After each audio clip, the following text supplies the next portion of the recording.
de-industrialize your high schools.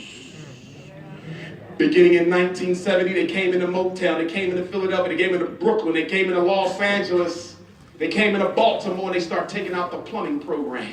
They start taking about the electrician's program, the carpentry program, the auto mechanic program, the auto body program, the masonry, the chefing programs.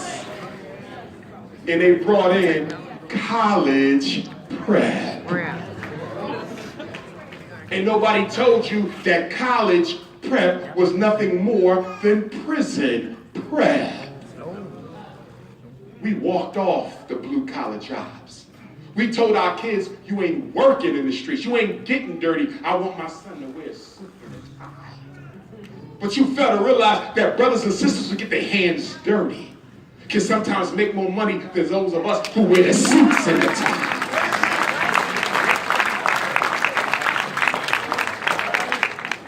And so now when you go around Detroit, who's getting the contracts to build all these new buildings for the new Detroit? Mexicans, Chinese, Irish, and Italians. Because you told your kids that that's stuff that underclass people do. But every doctor works in an office that was built by tradesmen. Every day I go to work in an office built by tradesmen. If there's any fight you need with the public school, it's a fight to make our sons and daughters educated with manual, practical skills, because you cannot eat from philosophy. So they deindustrialized, and then they did what? Chemicalize you crack. 80s, boom.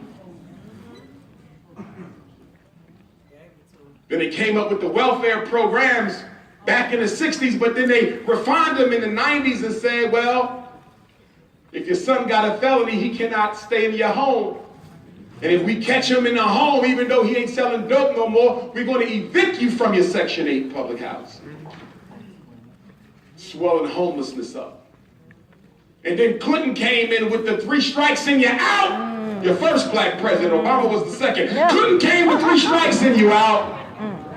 Mandatory minimum sentences for nonviolent drug-related offenses. And some of y'all celebrating Obama because Obama just signed an executive order to commute the sentences of a lot of, not black folks, this was not for blacks, it was for Americans. Yeah. And so he let a couple thousand out, y'all start clapping. They called me up, Dr. Johnson, what do you think? Because you're very critical of the president. He just let a whole bunch of black folks out of jail early. I said, I'm not impressed with that. Well, why not? Let me tell you why. Because it was not systemic. Obama changed nothing about the criminal justice system that incarcerates black men in the first place. Well, what do you mean? Let me tell you what I mean. Every last one of those brothers who got out on the Obama commutation will be back next year if there's nothing in the streets to help them with. If you teach a man to fish, he can feed himself for the rest of his life.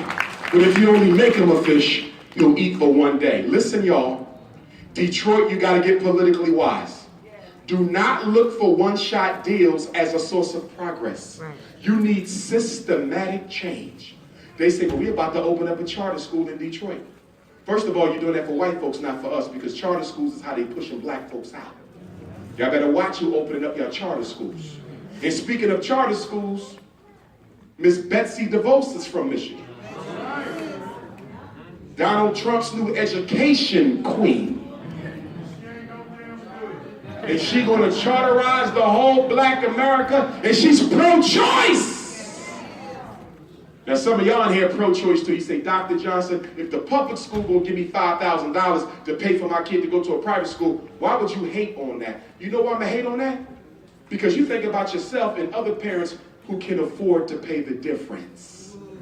But what about the black mothers in Detroit with 5 kids? You give her $5,000 for each of those kids, and it's a $12,000 tuition. Where's she going to get the other 7 at? Right. Only bourgeois parents can benefit from a voucher system. I'm not looking for no voucher. I'm looking for something that's going to systematically help black children. You got to look for the systemic But the reason you don't pay attention to the systemic is because you're only interested in what benefits you. You're more selfish than the European has ever been. In fact, you can do him better than he can do him. You are a master mannequin. And you teach your children to be the ultimate imposters as well. Think about it. We raise our kids to do what? Think about it. You raise them to imitate whites as a strategy for success. Just go to school so you can get a good job and get away from these MFers. You know what you tell them? Yes, it is. You ain't telling your kids that you're going to fight for black folks and you're going to stay loyal to the hood and you ain't going to move out of it until you do something for it. You don't tell them that. That's true. A couple of you do. Most of you don't. Black kids ain't raised like Chinese kids. They raised as a group. European Jews, group. Black folks, individuals. And the reason you love being an individual because you want no reference or reminder that you are African in any way, shape, form, or fashion. And as a Pan-Africanist, I laugh at us because I know that the only way we fix this is by rallying behind our racial heritage. Your color is the criteria by which you determine who you will consult with. If a Chinese is working and he's hungry, he's not going to buy from you. He can be freezing cold in the middle of a Detroit winter and he will go hungry until he comes across another Chinese to buy from. Because his cultural commitment is so strong. The European Jew cultural commitment is so strong. The Italians cultural commitment is so strong, but you have none. 7 cents of every black dollar stays in Detroit. The other 93 goes to empower your oppressors even more. And the black church, not this one, but the other ones.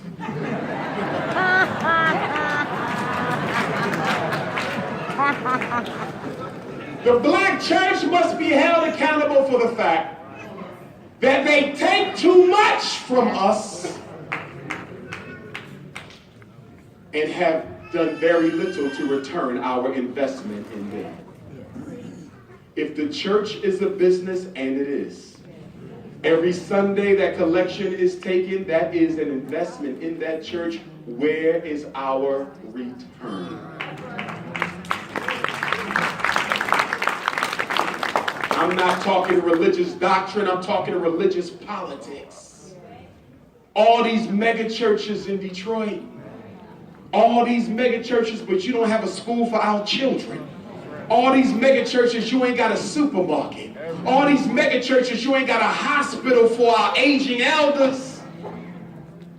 How can you claim to be doing God's word, but you comfortable with your congregation living in the devil's den?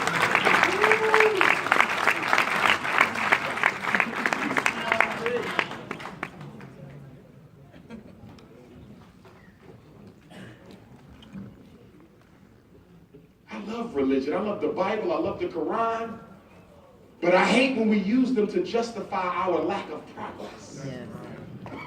See, the pastor, some of them, not the ones here.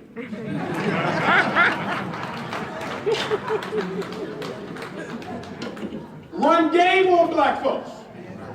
You will go to church on Sunday, that's in 48 hours. You will say, Pastor, I came from the Dr. Umar lecture. Pastor, we need black power. I don't want to pray today. We need black power. And the pastor going to say, you looking for power, huh? That's what you telling me, some black power stuff? You was with that Umar guy? Okay. He going to go to his Bible. Mm-hmm.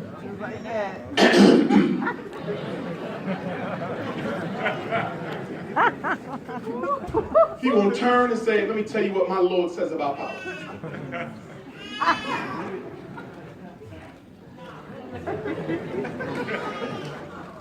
The Lord says, blessed are the meek, for they shall inherit the earth. But Pastor, we ain't got no money, we broke, no stores, 75% of Detroit teenagers unemployed. Come on, Pastor, you have to admit, we got to do something. You want money, okay.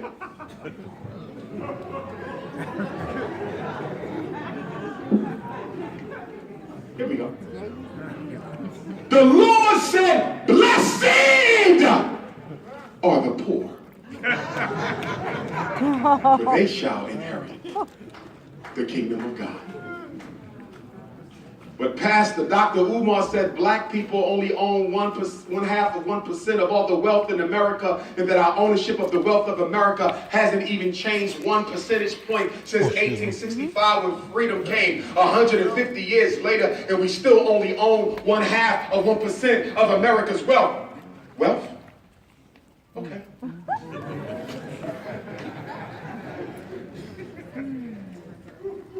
A camel will go through the eye of a needle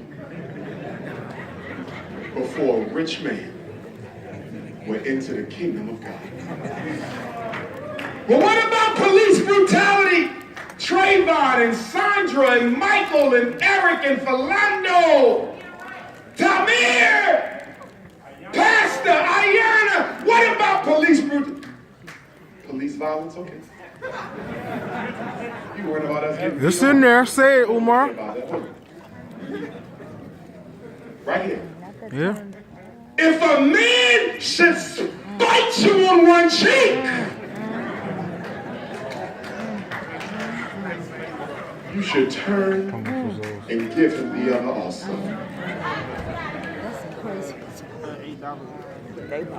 Everything we need to do as a people to get up and stand up, you're told it's a sin in church. So what is the purpose of religion in Black Detroit? Do you know what the purpose of religion is? Not this church. The purpose of religion is to make black people feel blessed while being broke.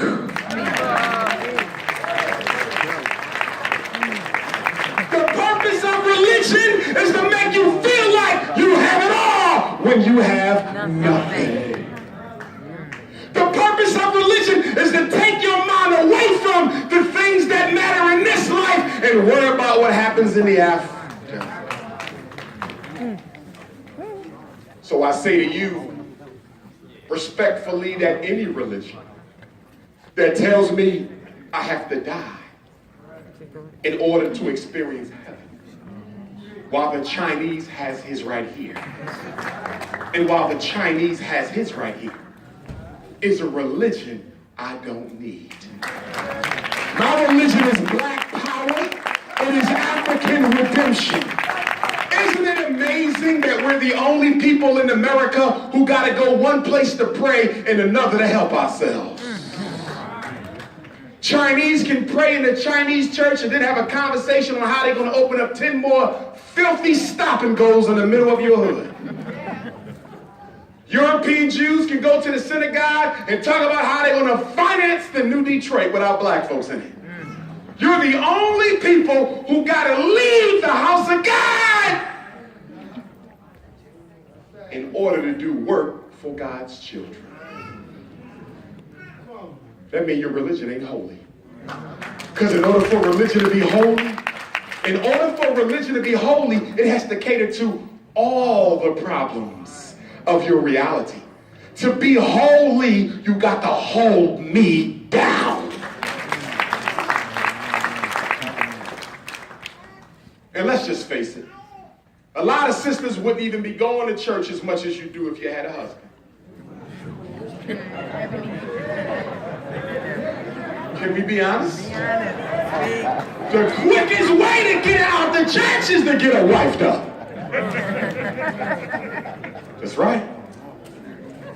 Have church is a single woman's haven. And the pastor is the symbolic husband for them all. Sometimes it's metaphorical, and sometimes it's very practical.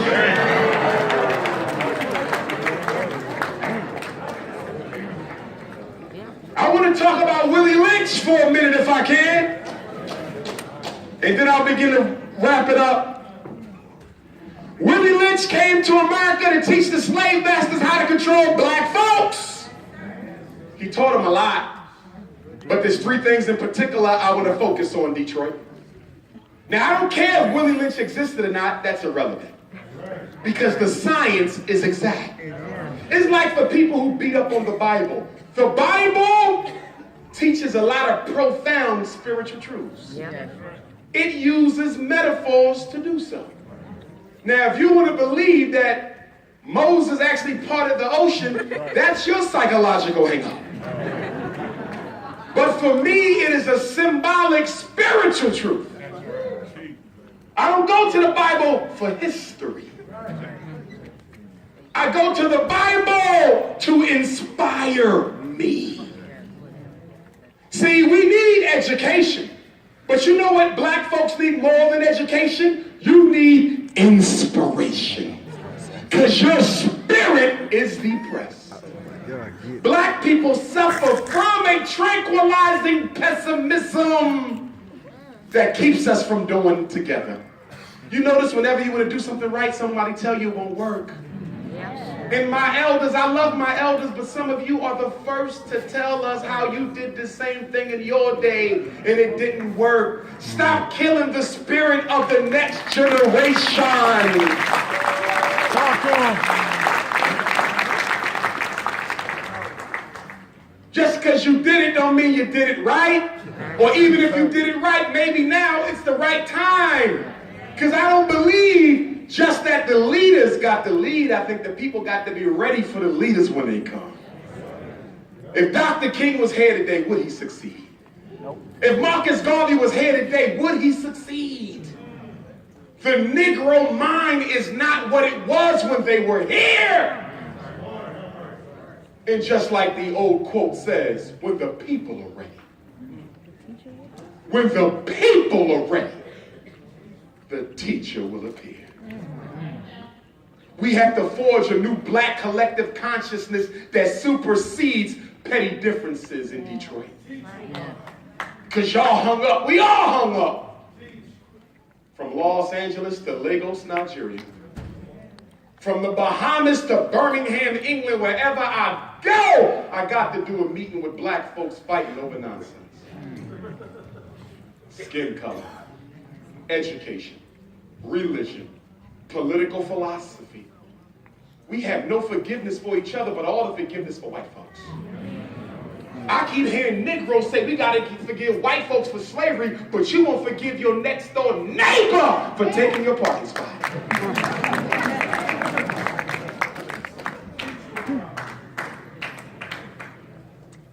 You know why you don't want to invest in you? What's the main reason black folks don't want to invest in ourselves? Because you consider us to be worthless.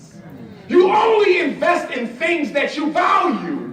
And because you don't value black life, you rather invest in something outside of it. We got to change the mindset. The first thing Willie Lynch taught was you got to take the tongue of your African slaves, force them to speak English. Don't let them speak that Zulu, that Tweet, that Swahili, that Igbo, that Xhosa. Don't let them. Because when people speak their native language, they will still behave like they did as natives.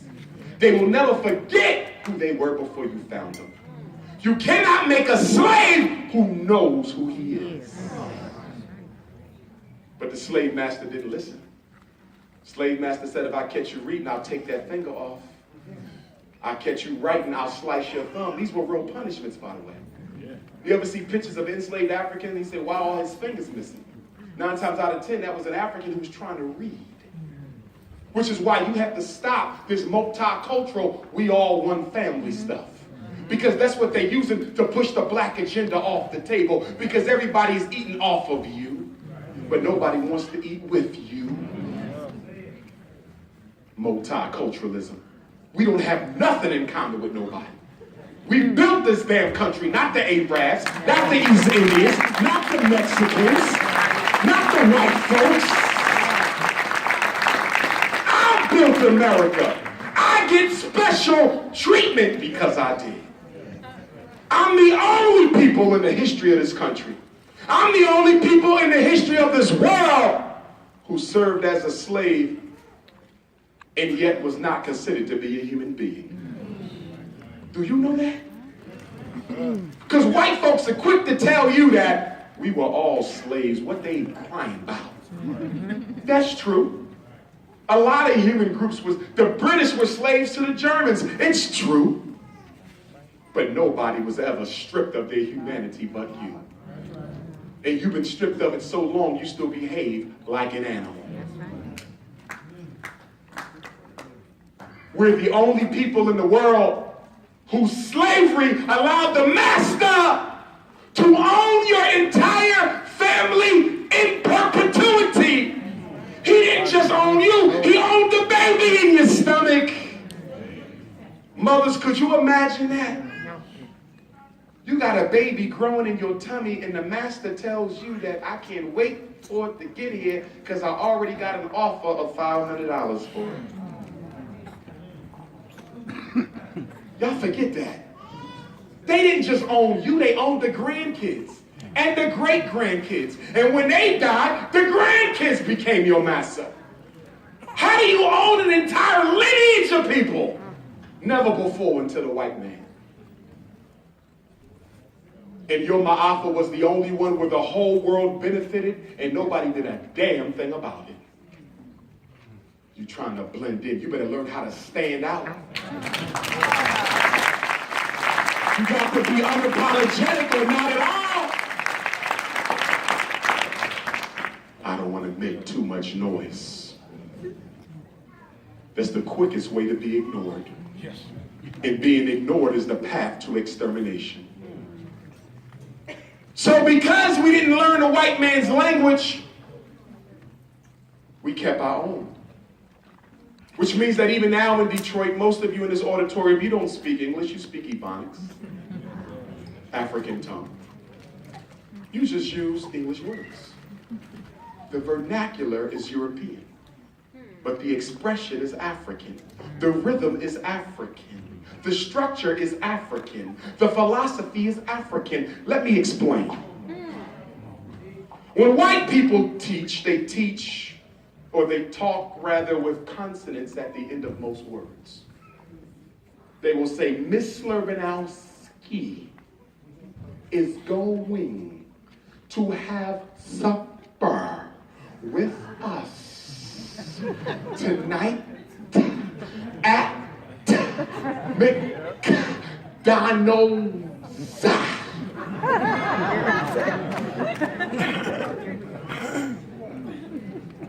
But in most African languages from which we come, especially on the west side of the continent, the words end in vowels that blend smoothly together. So when blacks in Detroit are ready to go and eat, you don't say we are preparing for supper. You say we're fixing to get some meat. You see how articulate that is? Our words blend together because it reflects the rhythmic nature of African culture itself. Another difference between European tongue and African tongue. Europeans believe that only one person should talk at a time. No. Because the culture is vertical, not horizontal. So you must wait until I'm done and then you talk. That's not African. That's why you love cutting each other off. Because our culture is participatory, and so is the language. So if I'm talking and I can't come up with the word, but my queen feels my vibe. She will jump in where I'm right at, stuck, and she will finish off what I have to say.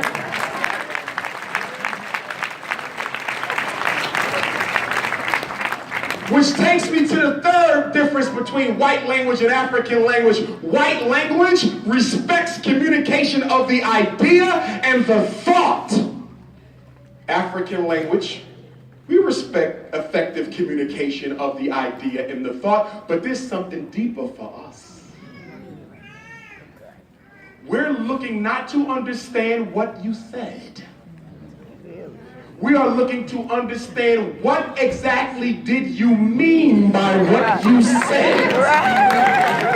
For black people, it is not what you say, but what you meant. We're not listening for words, we're listening for the vibration behind the words. So when somebody talk to us, and they say, did you understand me? You say, I understand what you said, but I felt what your hating ass meant. Right.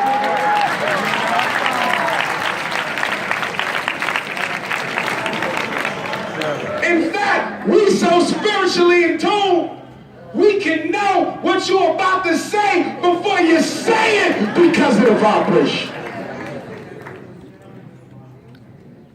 This is why your blood pressure is so high.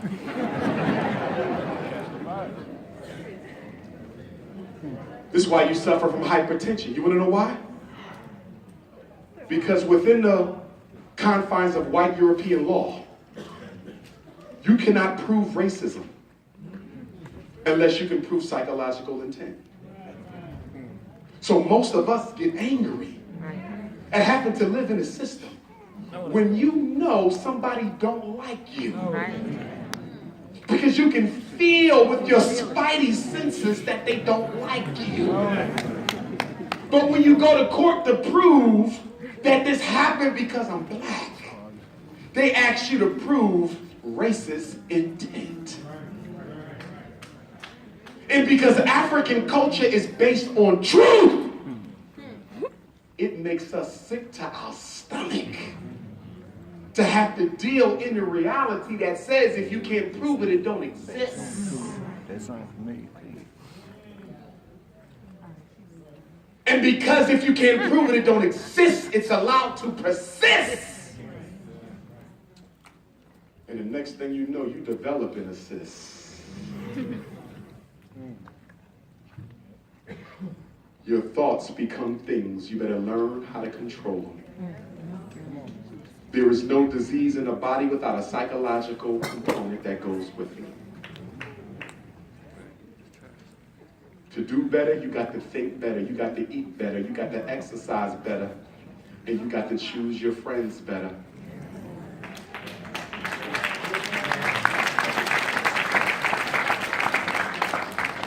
And then Willie Lynn said that you got to put petty differences amongst blacks. And then the last thing he said was you got to destroy the black woman's respect for the black man. He said, go and get the biggest buck you can find. The biggest, meanest black stallion man and bring him out in front of the black women and children. He said, beat that man down to within an inch of his life. Don't kill the African, but beat him so bad that he will wish he was dead. Make the women look at him. Make the children look at that disgraced black man who they once respected. After you beat him down, tar and feather him, strap one leg to one horse facing east and another leg to another horse facing west. Beat both horses at the same time until they split that Negro's body in two. And the respect the black man, the black woman once had for the black man, it will be replaced with contempt. The honor the black woman once had for the black man will be replaced with disrespect. In fact, the black woman will be so tired of seeing the black man reduced to nothing that she might endeavor to become a black man herself. And Willie Lynch said the greatest effect of this is that black baby boy that is developing in her stomach, she'll be so afraid that he'll lose his life like his daddy did, that she won't raise him as a boy. She'll raise him as a girl. public schools are designed to effeminize black boys. And the number one purpose of public school is to teach black boys that you have no power within this system. That's right. Schools are about socialization, not education. Your son can't read, but he know white folks are in charge. Your daughter can't spell, but she knows she better never say nothing against George Washington or Thomas Jefferson, even though they own hundreds of slaves. Your child can't write, but they know every word of the Star-Spangled Banner. Detroit schools ain't here to teach, they're here to indoctrinate. I said public education is a religion.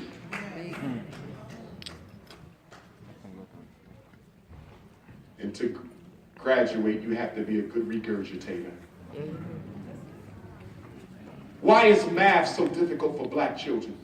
You know why math is so difficult for black children? Because it's the only subject you cannot pass with memorization and regurgitation. You can get straight A's in school knowing nothing. All you have to do is memorize and regurgitate. But with math, you have to understand the concept. And then you have to apply the concept. So you think your child has a math disability when he really has a lazy disability. And you mothers, stop calling me up talking about why is it taking my son 5 hours to get his homework done. The reason it's taking your son 5 hours to get his homework done is because you let him take 5 hours to get his homework. My single black mothers, I commend you for the job you've done raising our sons without the daddy home. But I need you to do a better job. Because some of you are turning your sons into the exact type of man that you yourself would never want to marry. He's a shiftless, lazy, unmotivated, don't want to go to school, no after-school job, having Negro. How are we going to get better men for the women if you ain't making none? And black men, you need to be helping these sisters who raising these boys on their own and stop walking by them like it's their problem. It's our problem. And you should be willing to be a father figure for that young man without looking for no quid pro quo cookies in return.